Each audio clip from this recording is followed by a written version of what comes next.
వీర్య కణాలు కలర్ బట్టి, లేపోతే పల్చగా ఉన్నాయా అని దాన్ని బట్టి, వాటి తాలూకా కెపాసిటీ బట్టి మనం ఫర్టిలిటీ సమస్యలేమైనా ఉన్నాయా లేదా చూసి చెప్పచ్చా?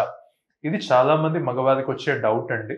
దీనికి సమాధానం చెప్పడానికి ఇవాళ నేనొచ్చాను. నేను doctor why. Srujan, infertility consultant, 39 fertility centre Visakhapatnam. So, బేసిక్‌గా ఈ క్వెషన్‌కి ఆన్సర్ ఎలా అంటే చెప్పచ్చా అంటే చెప్పొచ్చు. కానీ మీరు గాదు. మా ల్యాబ్ టెక్నీషియన్స్ అండ్ ఆండ్రాలజిస్ట్ చెప్పగలుగుతారండి కొంత మేరకు. 100% చెప్పడానికైతే మాత్రం ఖచ్చితంగా ప్రాపర్ సెమెన్ అనాలిసిస్ చేస్తేనే మనకొక ఐడియా వస్తుంది. కాకపోతే ఈ క్వెషన్‌కి ఇంకా కొంచెం మీ డౌట్‌లకి అట్‌లీస్ట్ మీ తాలూకా సందేహాలకి మీకు అట్‌లీస్ట్ మనశ్శాంతి కోసం నేను చెప్పాలి అంటే మాత్రం, మీరు కనుక సాధారణంగా మల్టీ వైటమిన్స్ ఏమైనా టాబ్లెట్స్ బి కాంప్లెక్స్‌లు తీసుకున్నా, ఏమైనా యాంటీబయాటిక్స్ కొన్ని రకాల యాంటీబయాటిక్స్ మీద ఉన్నా, లేపోతే మీకు జాండిస్ సమస్యలు ఏమైనా ఉన్నా, మీ వీర్యం కొంచెం పసుపు పచ్చగా ఉండే అవకాశం ఉండొచ్చు. సెకండ్, పల్చగా ఉంటే ఏమైనా ఇబ్బందా? సాధారణంగా వీర్యం అన్నది బయటికి రిలీజ్ అయిన తర్వాత వితిన్ 30 మినిట్స్‌లో కంప్లీట్‌గా పలచబడిపోయి లిక్విఫై అయిపోద్దండి. దీన్ని లిక్విఫాక్షన్ అంటాం. అది నార్మల్‌గా అయ్యే ప్రక్రియ. సో, లిక్విఫై అయిపోయింది నా వీర్యం అన్న దానికి మీరు కంగారు పడాల్సిందేమీ లేదండి. ఎందుకంటే అది దాని నైజం. ఎవెన్చువల్లీ వితిన్ హాఫ్ అన్ అవర్‌లో వీర్యం మొత్తం నీళ్ళలాగా అవ్వడం అన్నది మనం చూస్తాం. ఇన్‌ఫాక్ట్ నీళ్ళలా అవ్వకుండా లేట్ అవుతుంది అంటే మనం దాని గురించి పరిశీలించాల్సిన యాస్పెక్ట్ అది. సో, చిక్కదనం గురించి వరి అవ్వాల్సిందేం లేదు. కలర్ వరకు అయితే మాత్రం మీరు యాంటీబయాటిక్స్ గానీ, మల్టీవైటమిన్ బి కాంప్లెక్స్‌లు గానీ, లేదంటే కొన్ని రకాల ఇన్ఫెక్షన్స్ డిసీజెస్ జాండిస్‌లు ఏమైనా ఉంటే పసుపచ్చగా వచ్చే అవకాశం ఉంటుంది.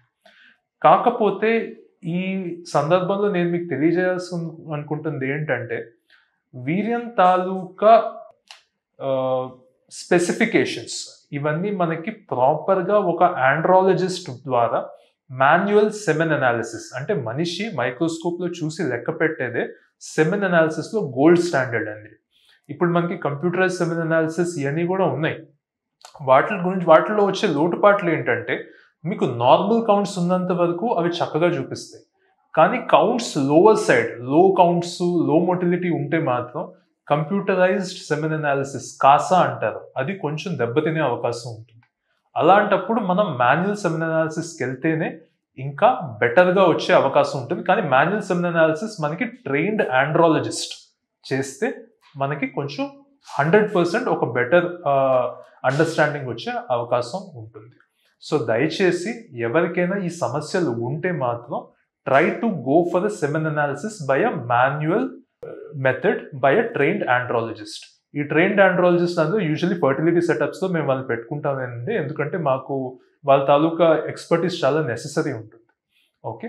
అండ్ ఈ ట్రైన్డ్ ఆండ్రాలజిస్ట్ గోల్డ్ స్టాండర్డ్ అన్నది WHO రికమెండేషన్ అండి. ప్రపంచవ్యాప్తంగా ఎక్కడైనా గూడా మీకు కంప్యూటర్ కన్నా సెమెన్ అనాలిసిస్ పరంగా అయితే మాత్రం ఒక trained I is better than a computer.